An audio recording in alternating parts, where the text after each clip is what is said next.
ආයුබෝවන් සැමට. අද මම ඔබ සමග බෙදාගන්නේ ඉතා සතුටුදායක ප්‍රවෘත්තියක්.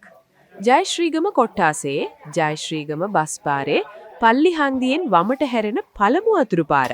ප්‍රදේශවාසීන් පොල්ගහ හේන පාරේ අතුරු පාර ලෙසත් හඳුන්වන මෙම මාර්ගය දැන් සම්පූර්ණයෙන්ම කොන්ක්‍රීට් කරලා නිම කරලා දෙනවා. මේ මාර්ගය සංවර්ධනය කිරීම ප්‍රදේශවාසීන්ගේ වසර 20ක 25ක පමණ පැරණි සිහිනයක්.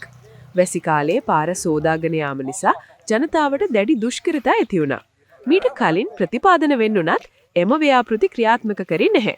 නමුත් දැන් ජාතික ජන බලවේගයේ රජයේ යටතේ පළාත් පාලන ප්‍රතිපාදන මගින් මේ ව්‍යාපෘතිය සාර්ථකව නිම කරලා තියෙනවා. මෙහි ජීවත් වන ජනතාවට ලැබුණු පුරුද්දුවක් මෙලෙස සැබෑ වුණා. මෙම මාර්ගය කොන්ක්‍රීට් කිරීම ඉතා උසස් ප්‍රමිතියකින් මනස්කාන්ත අයුරින් මේ වැඩ නිම කරලා තියෙනවා. විශේෂයෙන්ම ජනතාවගේ බදු මුදල් නැවත ජනතාවටම ලබා දෙන පරමාර්ථයෙන් සෑම රුපියලක්ම විනිවිද භාවයෙන් පාරේ වැඩ සඳහා වැය කළා. මේ ව්‍යාපෘතිය සිදු වුණේ ග්‍රාම සංවර්ධන සමිතියේ අධීක්ෂණය යටතේ සහ ප්‍රාදේශීය සභා මන්ත්‍රී කමල් ගයන්ත දේවේන්ද්‍ර සහෝදරයාගේ සොයා බැලීම මත. අපි ස්තුතිපල කරනවා.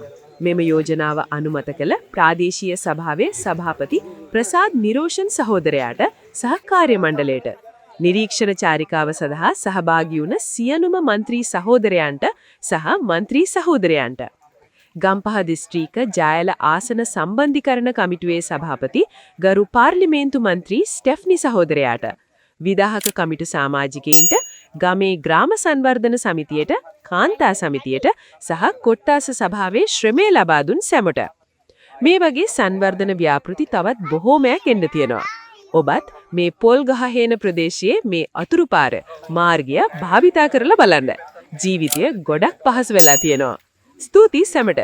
සබ්ස්ක්‍රයිබ් කරලා, ලයික් කරලා, කමෙන්ට් එකකින් ඔබේ සතුටත් බෙදා ගන්න. ඔබ සමග ඉදිරියේදී ශ්‍රී ලංකා ඩෙවලොප්මන්ට් නිවුස් YouTube නාලිකාවෙන් මෙවන් ප්‍රවෘත්ති ඔබ වෙත ඉදිරිපත් කිරීමට අපි නිරන්තරයෙන් සූදානම්. මම පොල්ගහ හේන කහකොටුව පාර. මට අවුරුදු 64ක්. මේක කවුරුත් හදලා දුන්නේ කිව්වා කිසිම කෙනෙක් කරලා දුන්නේ නැහැ. ඉතින් මේ ආන්දෙන් තමයි අනේ කරලා දුන්නේ. ගොඩාක් ස්තුතියි කරලා දුන්නාට.